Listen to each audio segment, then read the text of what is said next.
think about. Similarly, I think when there are enterprises in India that think at this, that have the size, the scale, the distribution of an entire population, that's where we see AI entering the next phase of adoption and, of course, touching each of our lives in the room. So I can stand here and talk a lot about what are the challenges of enterprises adopting AI. It's unfortunately not as easy as opening ChatGPT, requesting a response, and rolling it out to everyone in their customer base. But we work with a lot of enterprises across the country as well as the world. So I thought maybe it might be interesting for you guys to hear directly from stakeholders in these enterprises and understand firsthand like what their issues are when adopting AI at scale, and then we'll talk about it. Just play a quick video from here.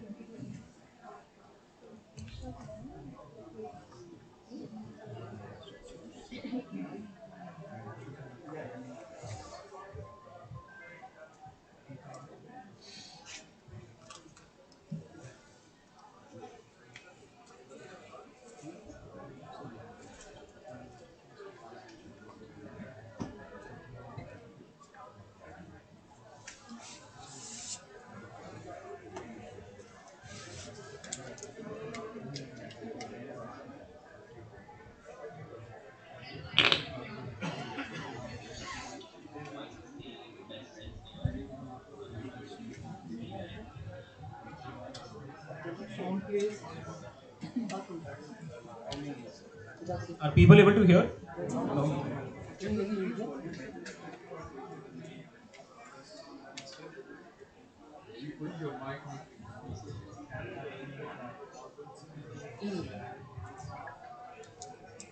AI aside, the rest of the tech also needs to work. Yes. The basic infrastructure has to work.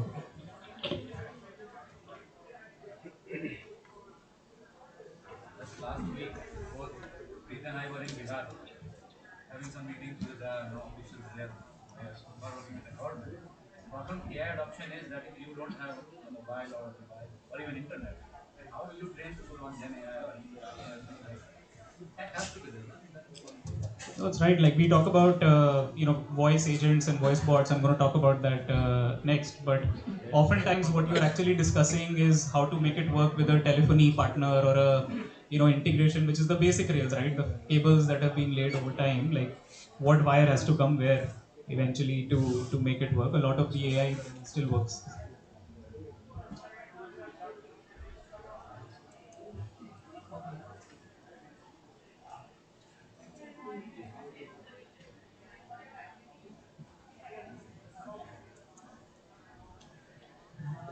Okay, so I'm not able to talk about what people said, but just to give you a gist of, so we are working with one of the largest financial services company in the country. Has everyone heard of Aditya Birla Capital? Yeah, they have investment products, they have housing finance, they have health insurance, a variety of products, right? Now, when enterprise think about building relationships with their customers, right? You can think about chat as a medium, but pretty impersonal, I would say, right? Like sometimes you don't even realize you have a chat window open on another tab. Think about voice as a medium. I am talking like you guys are listening, like your attention is here, right? So when enterprises think about voice as a medium, it's a very rich medium. It conveys emotion, it conveys all the information about the enterprise in terms of how strongly I feel about this product that I'm talking to you about. So these are the ways that enterprises are using. However, they're also thinking about the challenges. Now, if in a regulated industry, I can do pilots, but do pilots actually move to production? Do they actually roll it out to hundreds of thousands, even millions of customers every day? What is the speed of deployment? Like, think about this. Like, this is a report by EY and CII of late that when you talk about enterprises, 91% of them are talking about how quickly can I deploy this in my workflows in my enterprises. We all lived in a world where IT transformation projects used to take almost a year. Here, people are expecting, can we take this live in a matter of weeks, not years? So the second thing is, like I think Preet spoke about data control and security boundaries, right? Like a regulated industry, if I'm selling you mutual funds, I need to be able to say mutual funds are subject to market risks. Please read the offer documents carefully before investing, right? It's not an optional, like it's a disclaimer that's mandated by SEBI. I cannot recommend one fund to you. I have to recommend in a portfolio of 3 funds. So these guardrails are what make this very, very important for enterprises. It's not a very creative conversation. The third part, right? Like trust. Like when you're rolling this out to millions of customers, you can't go wrong, right? Like, have you done this repeatedly over and over again? That's what really makes a difference. So the question for enterprises is always like, will this work? Who else has done it? And when they think about AI agents, right? Like there is always a lens that we are all trying to apply. Like, how should I think about AI agents in addition to the workforce that I have? If we move forward, uh, yeah, so I think the way I often tell enterprises to think about AI agents is that it's a new set of employees. Your existing set of employees are doing well, like they are like you may have a customer support agent who's the best on the floor, has the highest conversion rate, but there is also an additional set of employees now that you've hired that don't really sleep. They don't need chai breaks. They don't ask for sick days, don't really sit in small circles and gossip about the boss. Of course, have a very high IQ. They can sort of store a lot of information and respond in that manner. And then, of course, we have all seen this where we're having to chase our employees again and again and again for different tasks. So, AI comes in different shapes and forms. I think for us, the test of an AI agent was if it can survive the likes of Arnab Goswami for 60 minutes. We had this debate. Everyone knows Arnab Goswami? Yes. So he was very sporty in terms of accepting this as a challenge, but the idea was that uh, if AI can stand the test that Arnab would put it through, like hopefully a disgruntled customer can be handled. So I think what this genuinely represents, though, is that it really marks a milestone in terms of customer engagement for a lot of enterprises. It's something where voice is going to be the new frontier. We've had a lot of people across the country, right, and the government talk about voice as the new frontier. I think this is right now a milestone moment where enterprises are adopting this. And I think if you're speaking here again a year from now, we'll be talking about how this is integrated very much into our daily lives. So I'm going to make another attempt at trying to see if we can give you a live demo.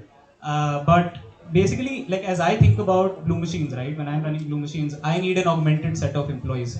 So I have my dream team on my website. Once you guys leave here and you have some internet connection, you can go check out bluemachines.ai, and you'll see these four people, Chitralekha, Kabir, Tara, and Arjun, who help me sell to my customers, right? Like they talk about how we deploy AI agents, they talk about compliance and security aspects and deployment.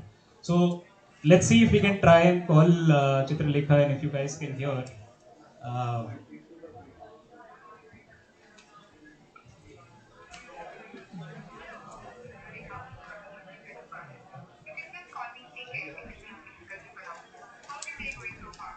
Hi CK, I'm good. How are you doing?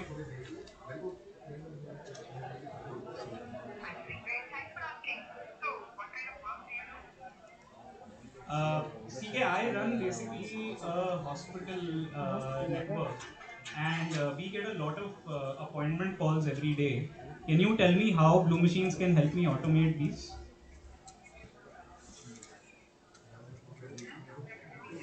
Blue Machine can handle appointment calls by automating scheduling, rescheduling, cancellations, reminders, and confirmations, freeing your staff from repetitive calls.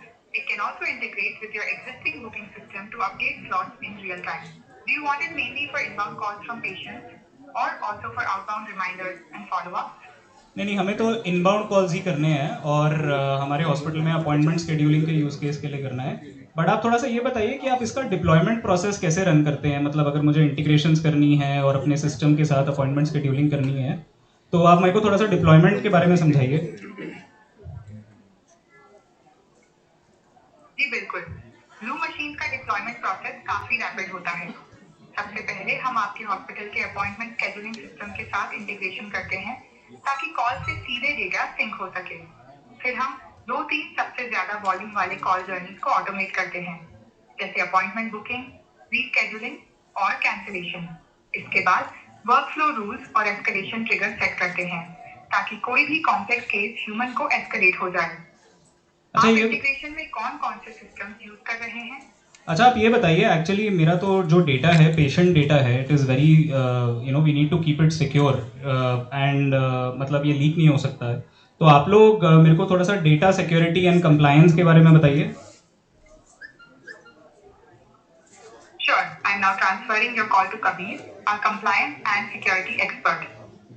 नमस्ते, क्या आप मुझे बता सकते हैं कि आपके hospital में पेशेंट डेटा के कौन-कौन से स्पेसिफिक कंप्लायंस या सिक्योरिटी स्टैंडर्ड्स फॉलो करने होते हैं?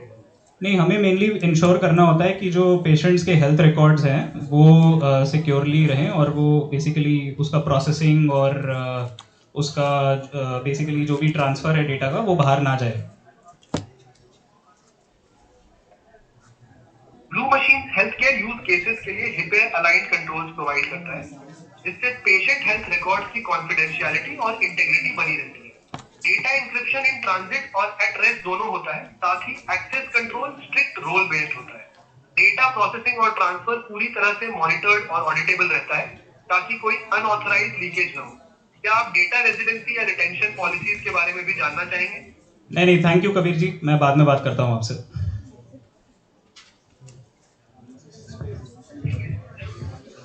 So, so basically, what you just saw right now is me calling two of these people. I think I first spoke to Chitralekha, who was able to help me understand how, as a hospital network, I can automate my appointment scheduling process and improve the outcome and improve efficiency and cost. Similarly, if you noticed in between, she transferred the call directly to another, which is Kabir, and he spoke about data security and compliance. So this is how we are seeing sort of organizations augment, their workflows. There is a long and large invisible technology stack that goes behind this. Would love to sort of take that up at another time, but basically the idea is there is a foundational layer of speech to text, large language, as well as text to speech models that we orchestrate in real time, ensure that it is embedded in workflows of the organization, pulling and pushing data wherever it's needed. And then finally, as I spoke earlier, it has to integrate with the telephony infrastructure that comes before. So this is the idea. I think the imagination can run wild at any point in time. Think about your companies, your industries, your workflows, your operations, and just think about where can AI do a better job of covering more ground, adding more efficiency, adding more efficacy, and then we'll go from there. Thank you.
Navodaya भैंस सही में दिक्कत आ जाएगी। कौन सी चीज़ ये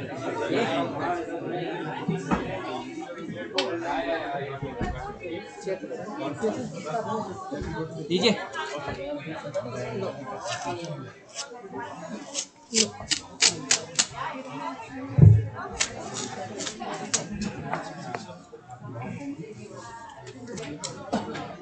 ये wire किसकी है?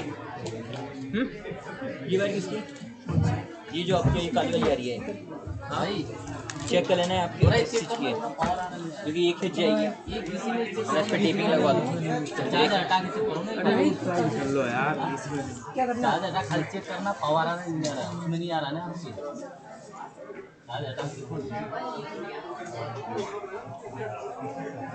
बस यही check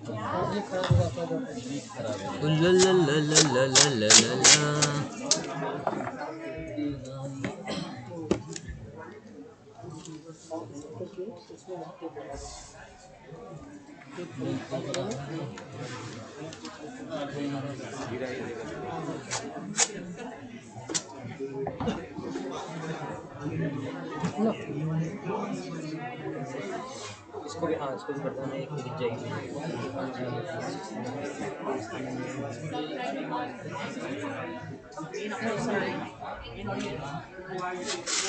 I will have to request everybody to vacate the first row. छोटी सी तो वो ले इसको तो दिक्कत नहीं।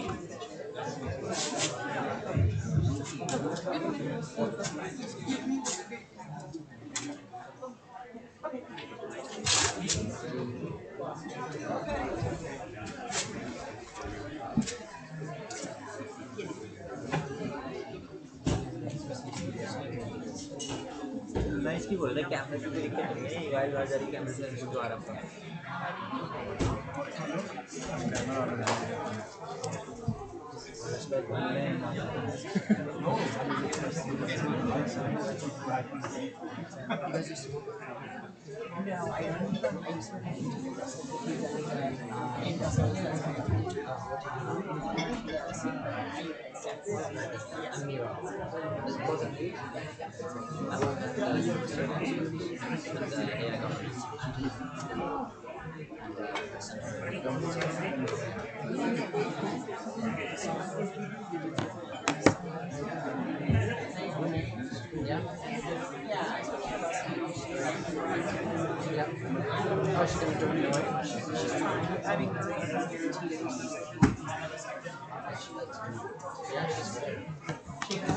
She sounds great.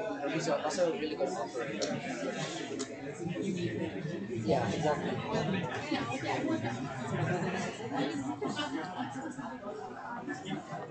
Are you here officially or recreational?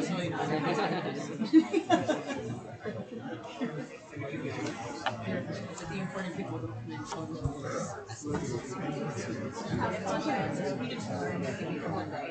cultural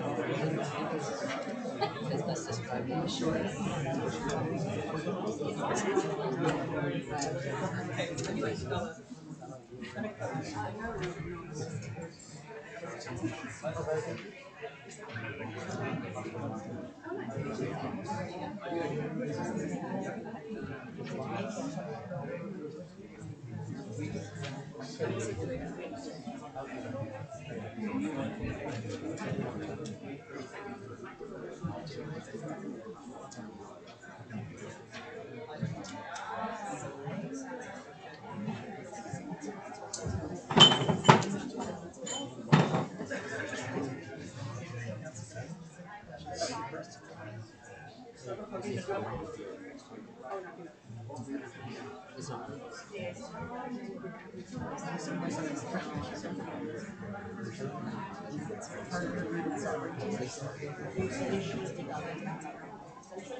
There's been a lot of people who just were Wow.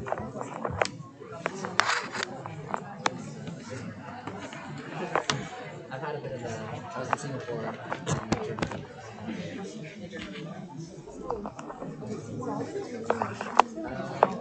I'm a strategy and research manager, so I work across a lot of what's it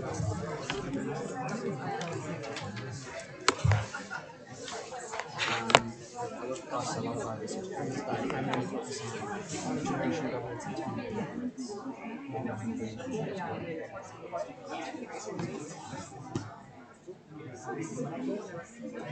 Let's see here. Oh, we do have.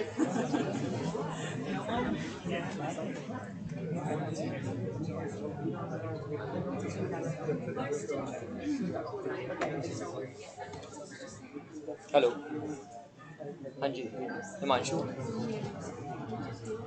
17 issue तो नहीं आ रहा, बस मेरे को अभी थोड़ी देर पहले call आया था कि कह रहे थे कि लाइव स्ट्रीमिंग नहीं हो पा रही क्योंकि आपकी की गलत है। आपको की हाँ अब की प्रोवाइड हमारी संतोष जी ने करवाई थी। हाँ मैंने उनको बोला था, वो कह रहे मैं चेक करता हूँ। अभी सेशन ब्रेक पे है। Okay sir okay. हाँ जी हाँ हाँ वो तो है ही, वो तो पहली वाली व्हाट्सएप थी, अब शायद पता नहीं क्या है। हाँ ओके सर ओके। हाँ सर चल रहा है ओके सर।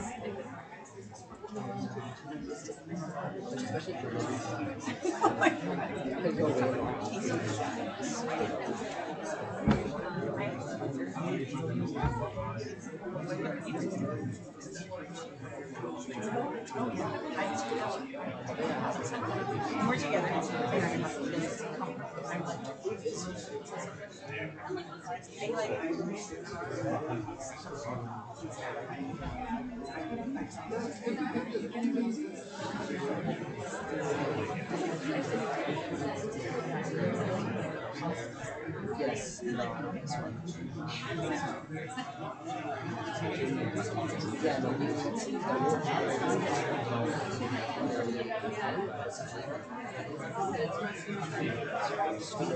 हेलो हाँ जी नहीं ब्रेक पे अभी स्टार्ट हुआ नहीं है अभी, अब स्क्रीनिंग कर रहे हैं, अभी वो पीपीटी चलाएंगे ठीक है। हाँ जी नहीं नहीं अब पीछे की कोई प्रॉब्लम नहीं है, बस ये अब स्टार्ट किया, मैं कट कर रहा हूँ चेक।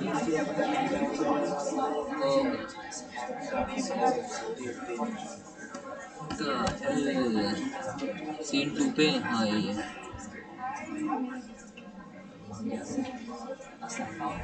टफ कैमरा ऑफ है क्या?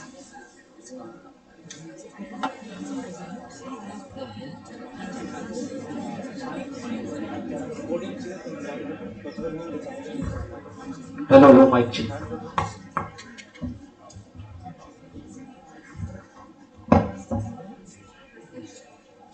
Welcome.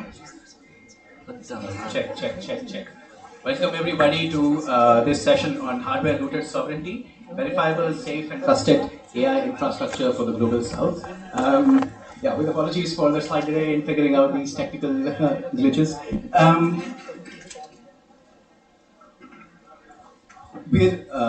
This session is organized by the Secure AI Futures Lab and Lucid Computing.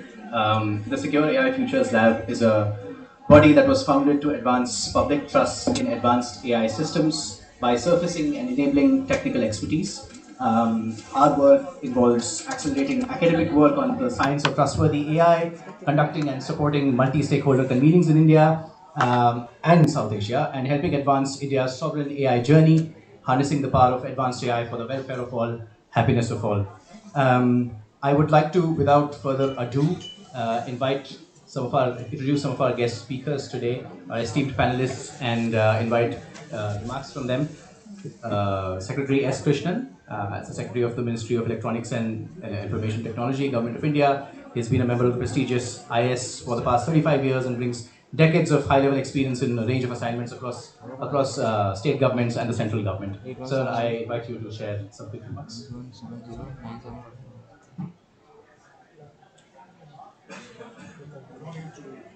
Good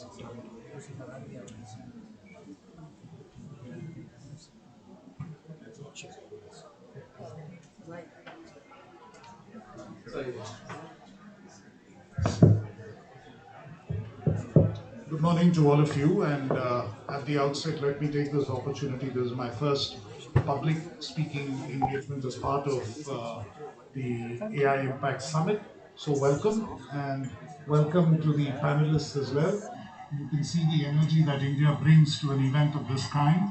Many people booked halls to take 50 people and 100 people, saying that that's all we will get.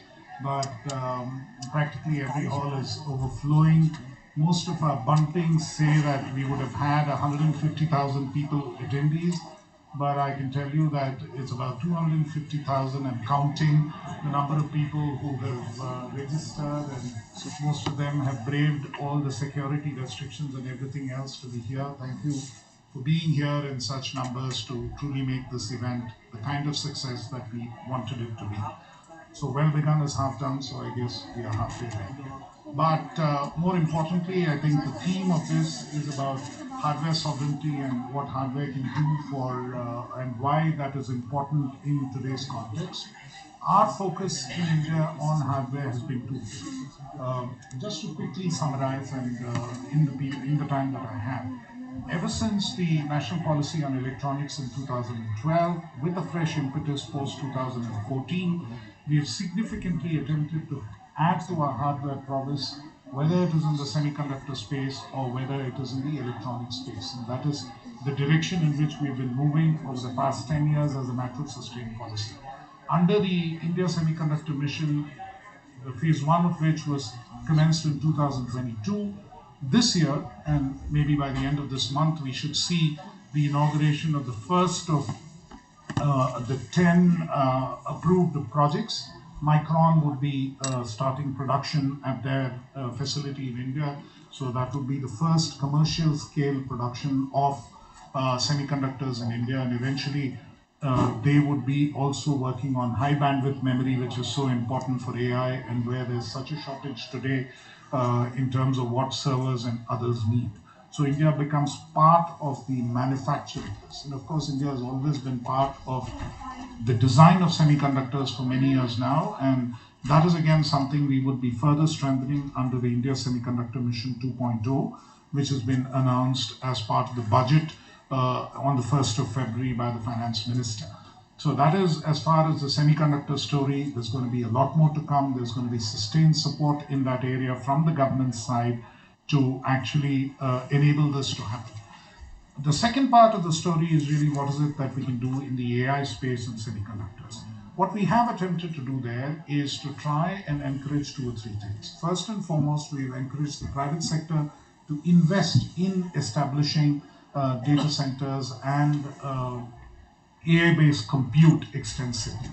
And we have ensured, instead of directly subsidizing the establishment of AI-based compute, what we have done is we've said that we would subsidize the access to it. In a sense, we have underwritten the market and ensured that researchers, innovators, small and medium enterprises, students, all of them have access at reasonable prices to AI compute. So today in India, you can actually get access to AI compute at about a third of what you would pay elsewhere in the world. Average rates is about 65 rupees per GPU hour. Going rates internationally are between $2.5 and $3 per GPU hour. So when you actually do the comparison, it's probably thanks to the where the rupee stands now, it's probably even a fourth of what it needs to be internationally. So these are that is a key effort that we've taken. In addition, the latest budget also eases up investment in data centers. What it does is it clarifies the tax treatment of overseas entities, a cloud capacity or data center capacity in India, but intended for servicing the globe.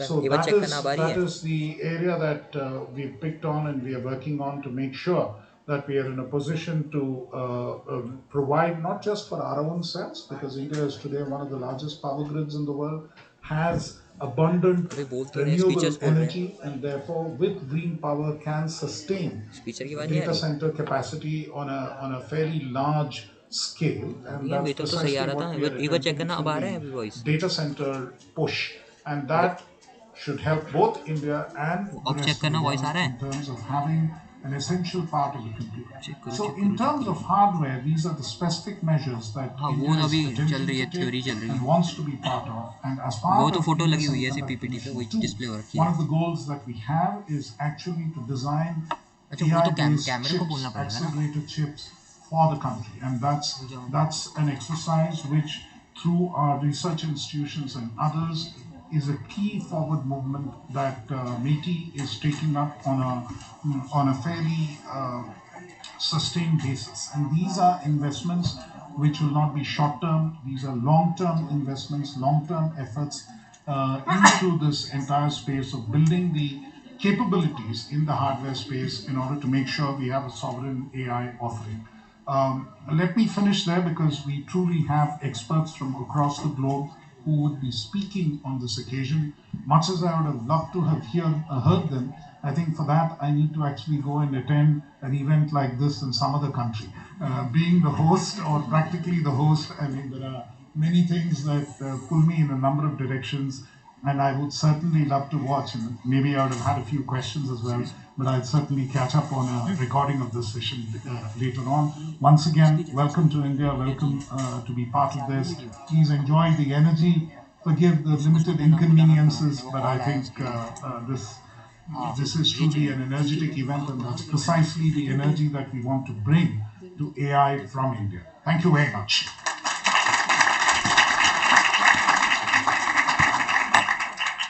Thank you, sir, for sharing your vision with us and for reviewing this session with so much confidence and aspiration. Also for leading the effort for presenting this opportunity for all of us to be gathered here. I would like to invite Eileen Donahoe, digital policy leader, human rights activist, and former US diplomat, to share your remarks. मैं बोल रहा हूँ कि ये जो अभी आपने मेरे को उनकी वीडियोस चाहिए अब. Well, thank you अभी so तक जो आ रही थी वीडियो वो much, उसकी आ रही थी. Impact Academy and Lucid Computing for putting Okay, on what I think is going to be an incredibly unique event problem है. in the context of this summit.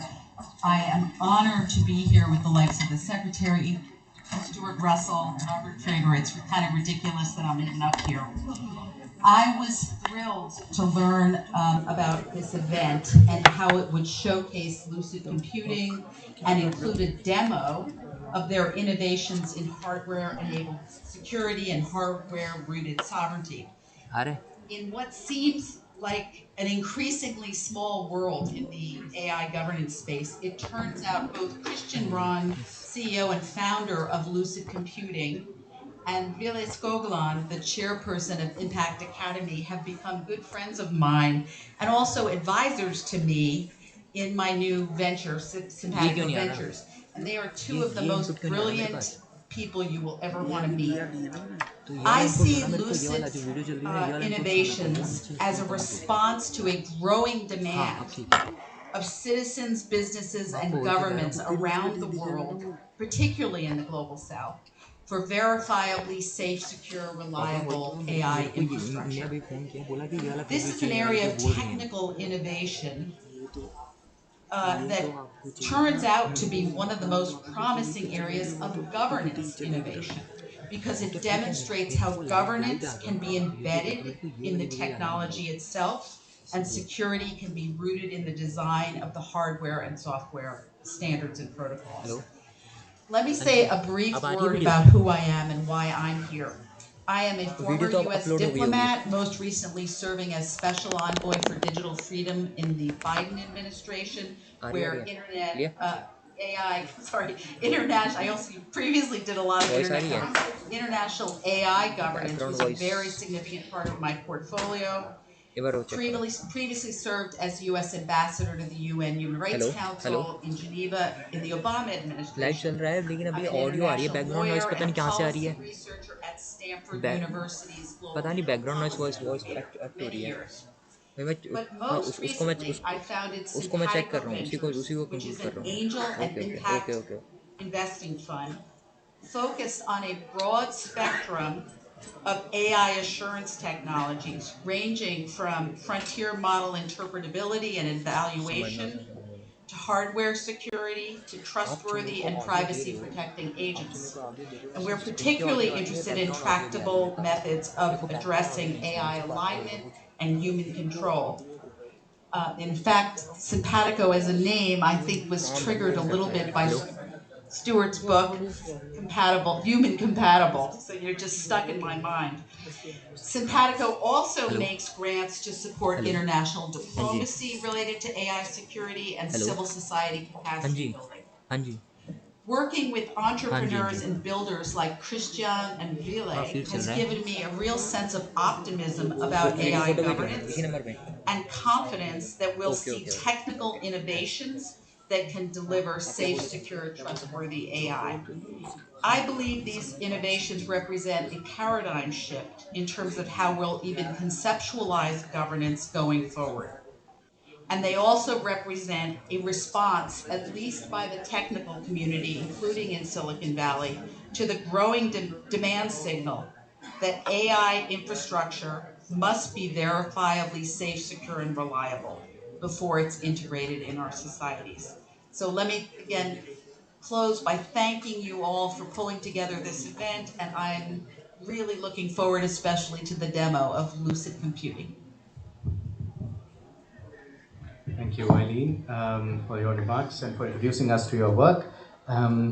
Stuart Russell, one of the world's foremost voices on the uses of AI, its long-term future, and its relation to humanity. I think without further ado, I would just invite you to share your remarks. Thank you for the opportunity to speak here. So I have a lot of thoughts, but I have 3 minutes. I see two major problems related to safety. One is, how do we make provably safe AI systems that remain safe no matter how capable they become. And then, if they become capable enough that they could present a risk to our existence, what kind of risk would be acceptable? Because this is the key question in all regulation. What is the level of risk that's acceptable, and does your product, your system, meet that level? So for extinction, I think maybe 1 in 100 million per year would be acceptable. That's on the same order of magnitude as extinction from collisions with the Earth, with astronomical objects and supervolcanoes and a few other things. Right now, the CEOs of the AI companies are estimating between 10 and 50% risk of extinction. So we are off by a factor of at least 10 million. So we need to improve the safety of our AI systems by a factor of 10 million. And so that's a significant challenge. But there's a second problem. Even if you solve that problem, you've still got to ensure that people are not deploying unsafe AI systems. We've been calling this the Dr. Evil problem. Dr. Evil has no interest in complying with regulations. How do you make sure that someone isn't deploying an unsafe AI system that could cause serious harm to the human race? And I think this is where hardware-enabled governance really comes in. I think there are some basic governance capabilities that we need right now. The ability to identify that the AI system has a license to operate, a way to force the AI systems to self-register so that every time they run, they are reporting their existence, their ownership, their location to a central registry. And then in the other direction, an off switch so that regulators can actually turn off an AI system that's causing serious harm. And then more generally, there's a technique that's been around since the mid-1990s called proof-carrying code. So proof-carrying code is a piece of code, ordinary software, that comes with a proof that the software complies with some property that we want it to have. And that proof is in a form that is machine readable and can be checked extremely fast by hardware. So this way, you don't need a central authority granting licenses and so on. Anyone can try to run anything, but if their software doesn't come with the proof that it's safe to run, the hardware will simply reject it. And so this is an extremely robust way.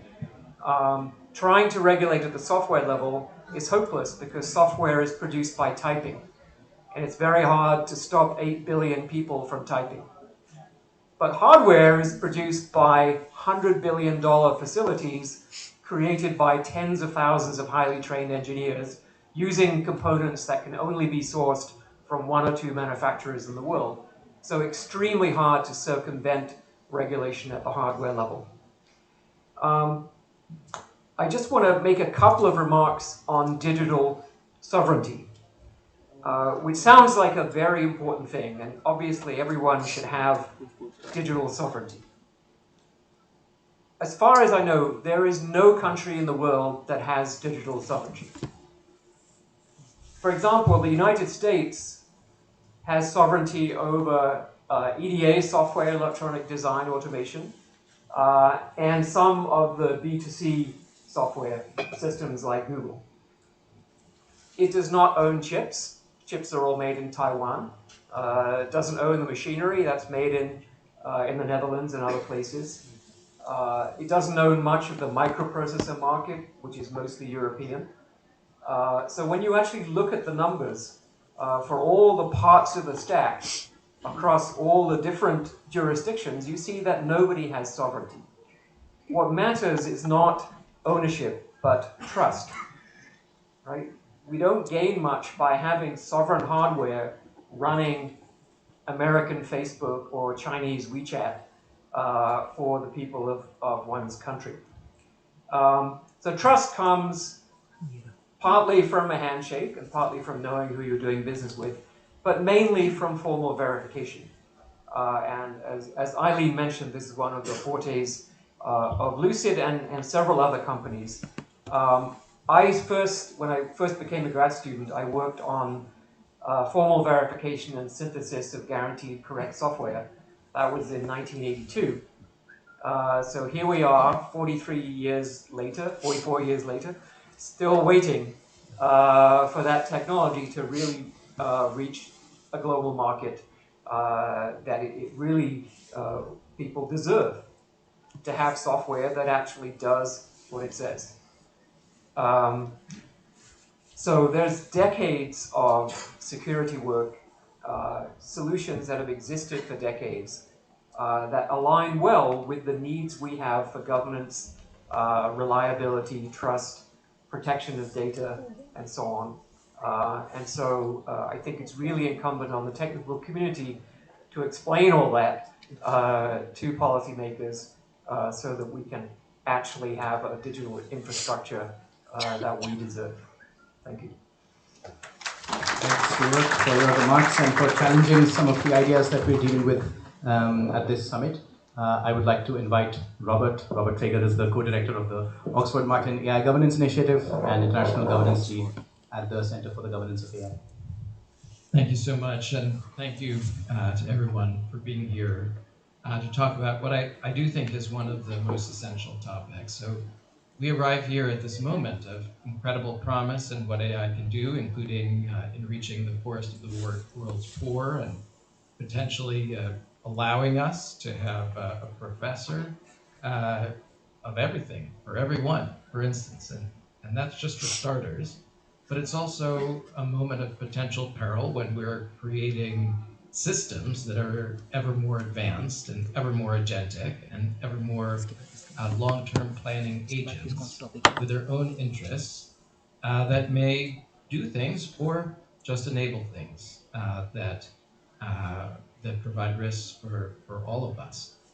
And thank goodness we have people working on alignment and control of those systems. But I think one of the things that we're here to think about is that alignment and control in some sense may not be enough, or working on those things may not be enough. And that's so for a few reasons. One is that we don't really know how hard that will be as capabilities advance. Some reasons to think that in the relatively near term, we'll be pretty successful at that. Ever more reason maybe to think that. But as we project out a little bit, harder and harder to say. And in fact, creating a safe, trustworthy system may be harder than creating an unsafe and untrustworthy system.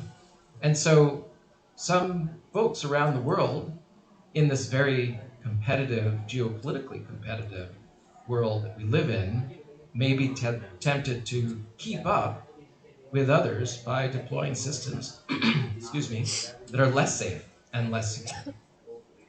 And, given the ever increasing impacts of these technologies on societies, given contexts in which, the US economy is almost like a giant bet on AI, not on the AI that we have today, but on extraordinary increases in the capability of those technologies.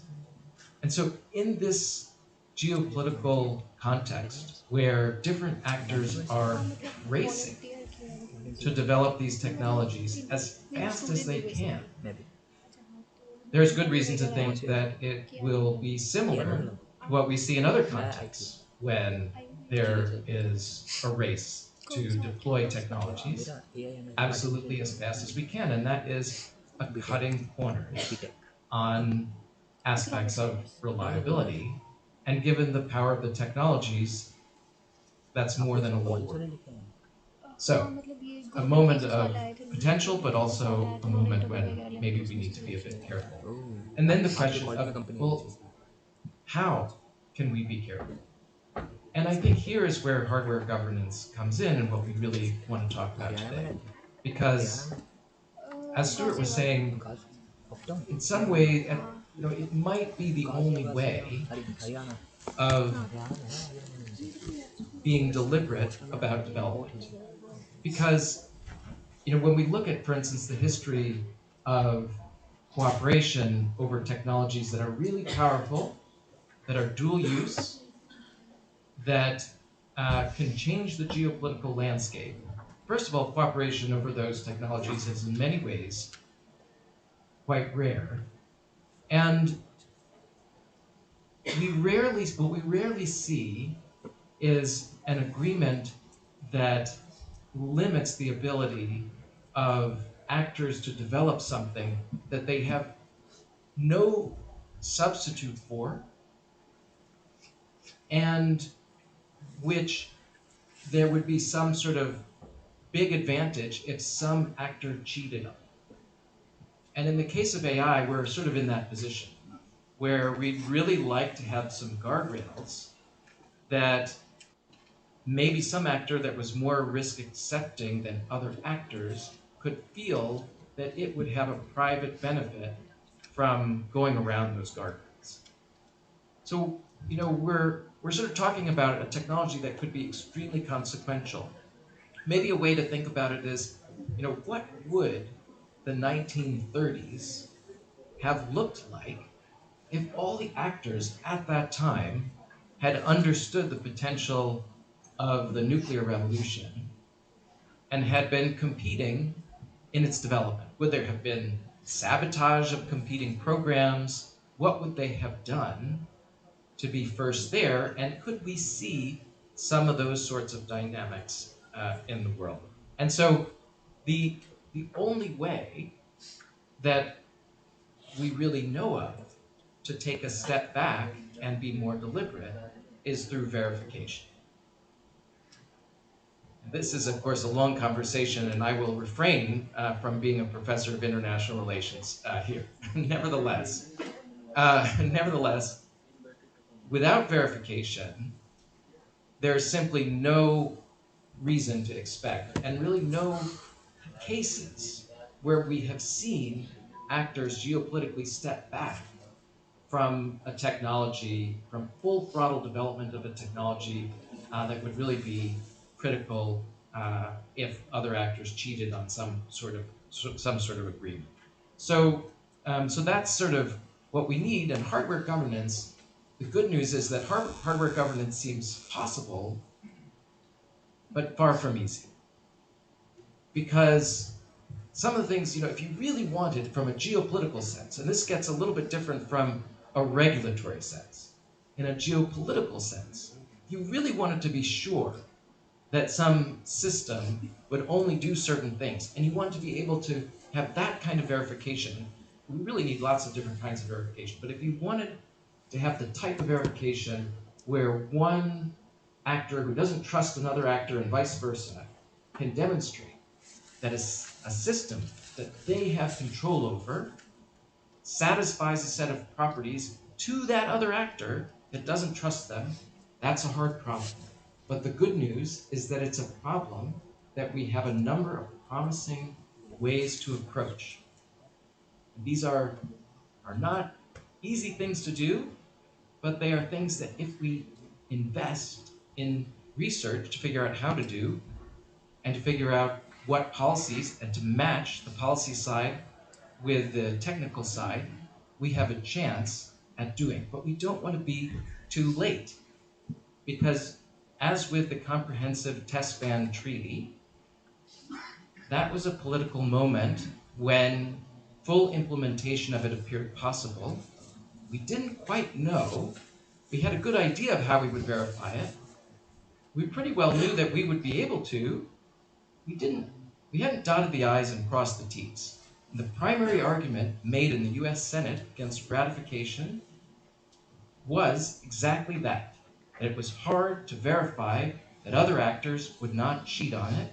And then that political moment passed, and we still don't have a comprehensive test ban treaty. So that is not the place where we want to be. And we don't want, in effect, to miss a critical moment of opportunity when it arrives. So I'll stop there and just say these are the things that I think we need to invest in going forward. Thank you. Thanks, Robert.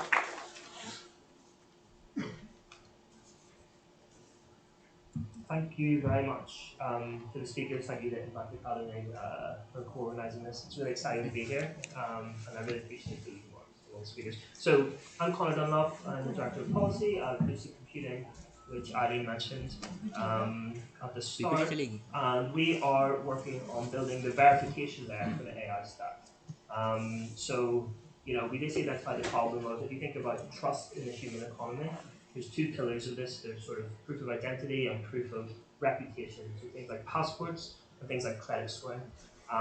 And basically, we really do not have an equivalent to this for AI, particularly for AI agents, which are being deployed at a rapid rate and could well be running significant chunks of the economy very soon. So we need to build this trust verification layer and extremely quickly in our view. So we think we're well placed to contribute to that. We have experience scaling global infrastructure projects, and we have very deep expertise in terms of hardware and security. So to set the scene a little bit and give some context, just a snapshot of India, but this could apply to almost any country in the world. Companies are experimenting with AI agents. So in 2025, 80% of Indian companies were experimenting. But still, there's a gap between experimentation and full-scale deployment. So data security is cited as the most common reason for this gap. And we basically see this, this gap growing by the day. So as capabilities rise, trust is not scaling at the same time. Open source AI is proliferating in an exciting way, but also a way that poses new challenges. Like if you look at the OpenClaw project, that's introducing new security vulnerabilities every day. So there is a trust gap here. And it was nice to see that the Indian government and METI, so it's great to have Secretary Krishnan here, has identified this trust gap and started to propose solutions. So their guidelines from last year advocate for techno-legal governance. So this is verifiable methods to solve problems such as content authentication and privacy preservation, for example. So that was kind of music to our ears as Lucid Computing, because I think our solutions very much sit in the same space. So we think about this as provable trust And I will, maybe not dwell on these points because hopefully the demo that I will show in a minute will show how we're doing this rather than just talking about it. But yeah, I think basically the hardware-enabled verification, particularly using trusted execution environments, is really innovative. It unlocks a lot of exciting opportunities in terms of implementing policies across an enterprise with a few clicks, and then having them update as security improves, and then basically having real-time observability of what's happening. So the creation of audit logs, and then critically an ability to show this to external parties, and without exposing IP or exposing data that you don't want to. So a lot of this tech relies on a few things, but the main one is trusted execution environments. So these are basically like a cryptographic lockbox that exists on basically all frontier GPUs and CPUs. So NVIDIA, Intel, AMD, even Huawei also has some sort of equivalent. So with this, you can basically verify important properties about the software that's running on the hardware without exposing information about that software that you don't want to expose. So for example, the model weights. You can implement then sort of what we call audit chains, and that's what the demo will focus on, alongside these base models to set your own guardrails. And yeah, rather than talking about it, I'll maybe just show you. So this is sort of a 5-minute demo, just to show how with a few clicks you can deploy an AI model with guardrails.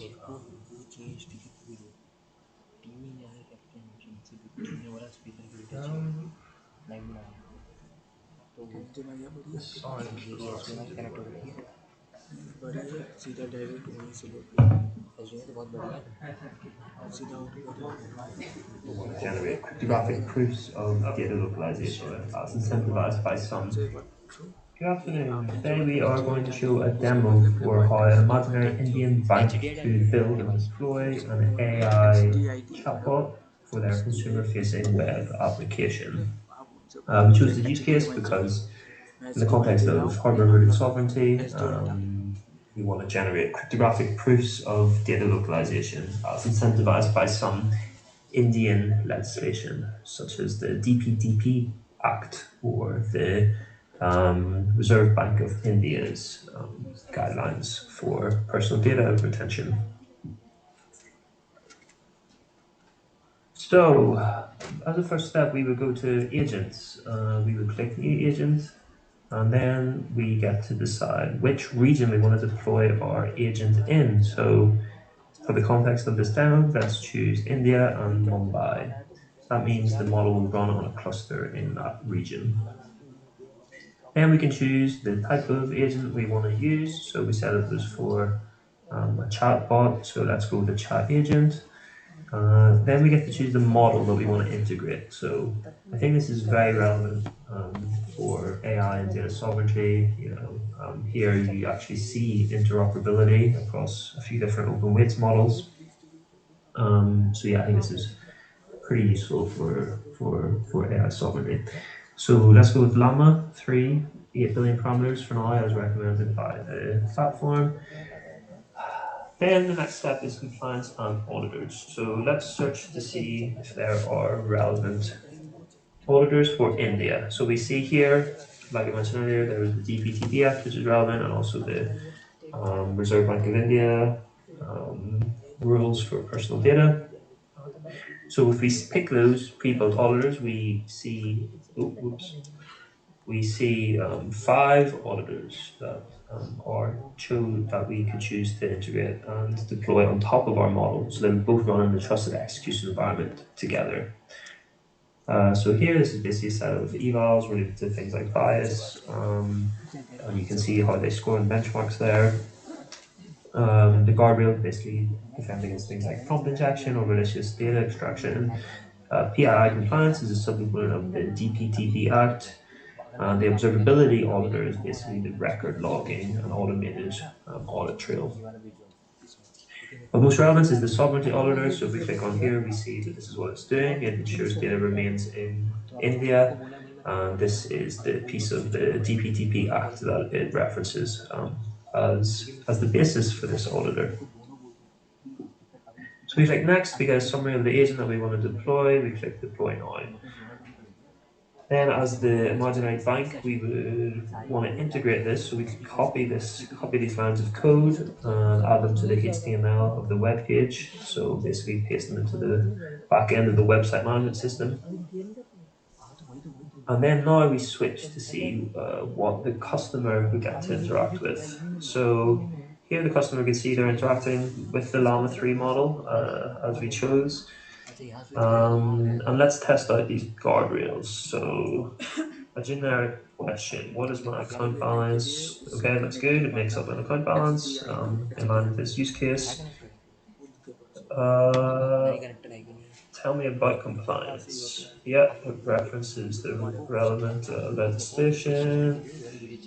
Let's try this. So this is an imaginary piece of personal data.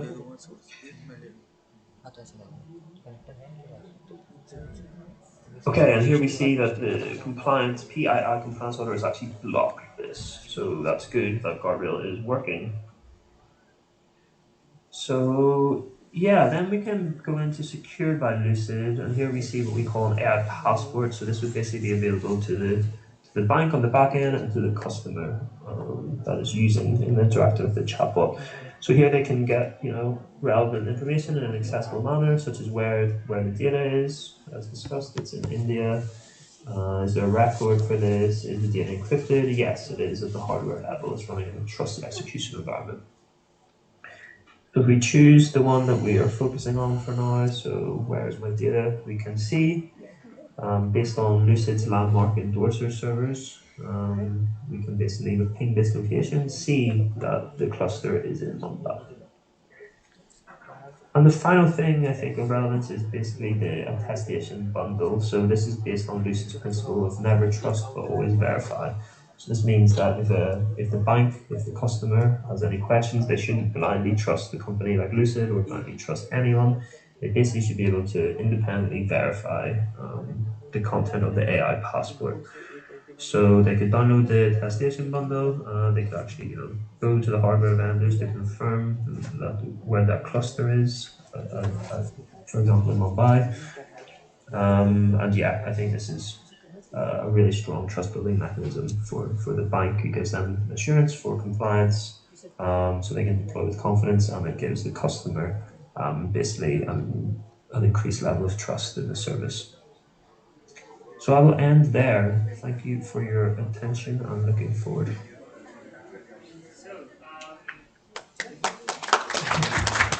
Thank you. Yeah, it was good to pre-record it rather than try to do it live. I think that was the right choice.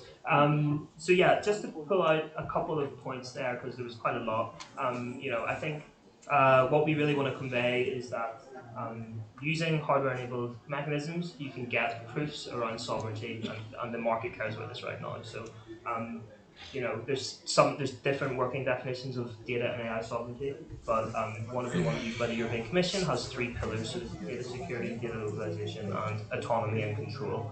So I think on the demo we kind of demonstrated all 3, right? Data security for us means the confidentiality, and that's what you get when you run your workloads in a trusted execution environment. At the same time, we sort of demonstrated you can get data localization, so proofs that your workloads happen in India, in Mumbai. And yeah, also sort of control over the capabilities, so you can set your own guardrails at the point of deployment.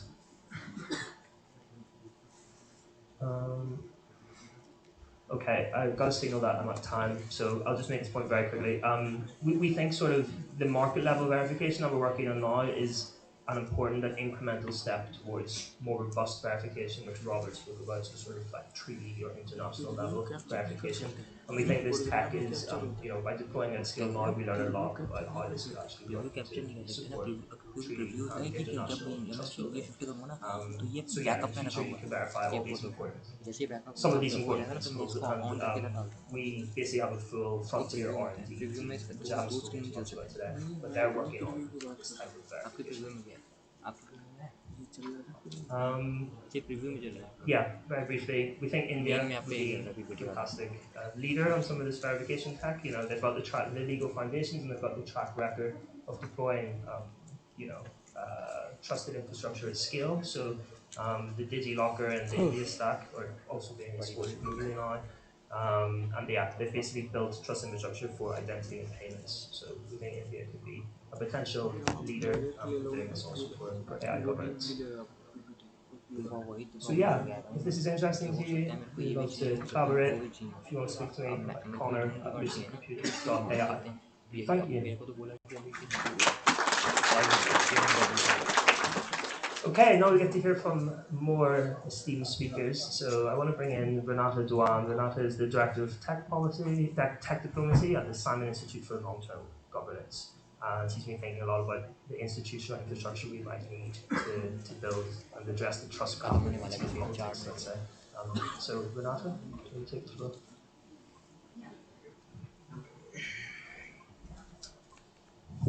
Very conscious that time is not with us and we have a set of other speakers, so I'm going to just say thank you to Lucid, because I thought that was a great presentation of what we don't often hear about what's doable in our world and in the world of AI. So thank you to you, Connor. Maybe I would just say 2 or 3 words from a global south, maybe lower resource countries' perspectives. The first is I think it's really important when we think about verification that it is an enabler of trust. It's not an alternative, yeah? It's an enabler of trust. It's at the societal level, you talked about it with customers, but between states, and in particular between industry and states for countries that are thinking about what sorts of systems they're going to purchase or buy.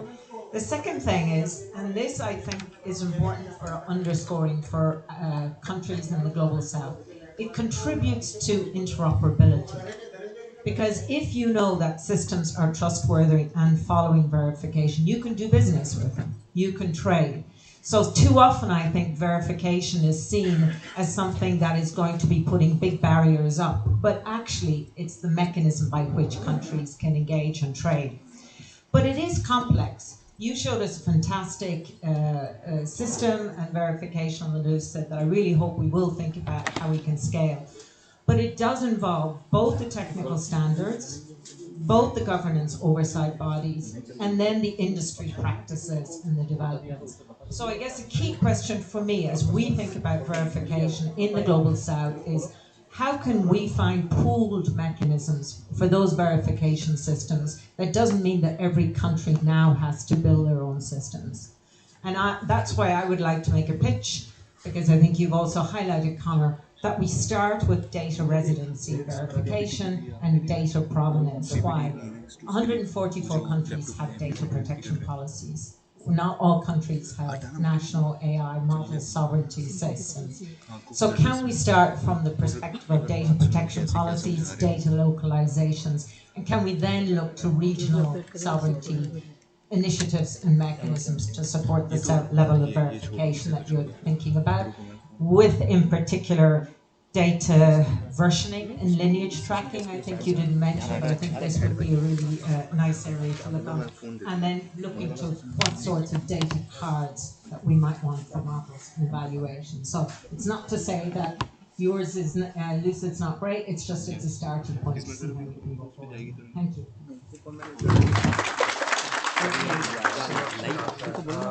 Now we turn to Angliv, the CEO, co-founder of Far AI, and they do a bunch of different things in Far AI, but I think for the context of this conversation, they're working a lot on the types of assurance that companies need to deploy AI. Well, thank you so much for the introduction, Connor. So I'll also try to keep my remarks brief. I think we had several excellent points earlier, including Stuart, on the supply chain for AI systems is very complicated, and one of the challenges for AI in particular is that these models are black box. So a developer, maybe just one malicious employee at a developer, right now put a backdoor in a front-end model, whether it's QN3 or GLM or Llama, and what you've done at Lucid is amazing, but that kind of verification isn't going to be enough, because you can verify you're running Llama, and that your data is encrypted, but it doesn't help you if Llama has a backdoor and it's going to maybe sabotage coding when it's working in a particular country's defense or finance sector.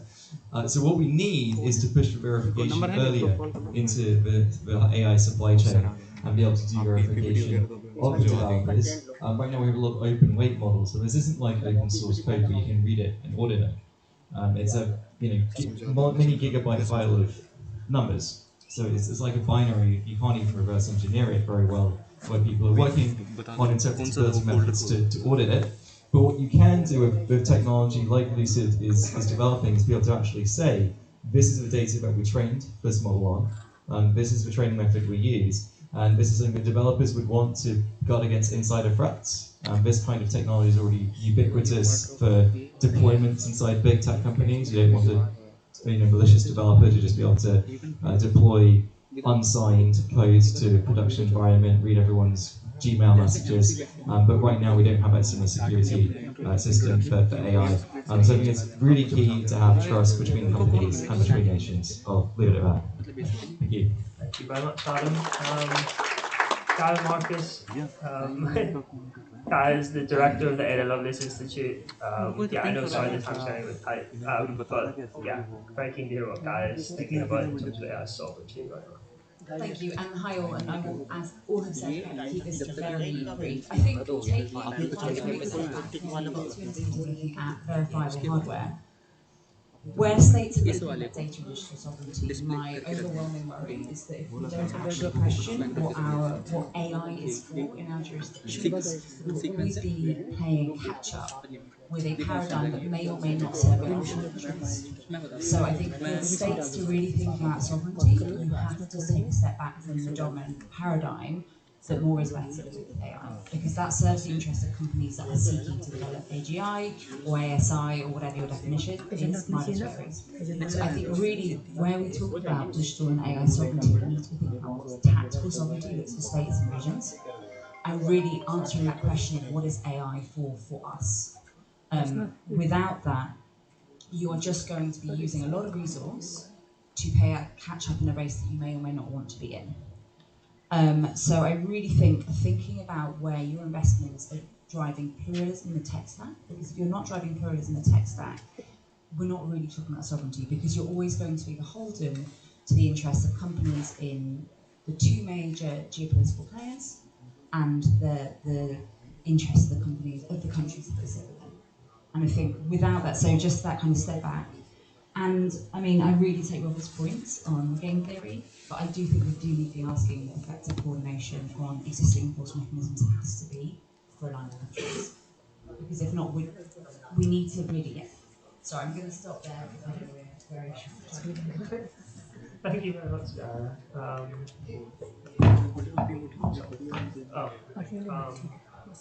Do you have time for one more? The last one, Duncan? Okay, yeah, we have 40 seconds left on.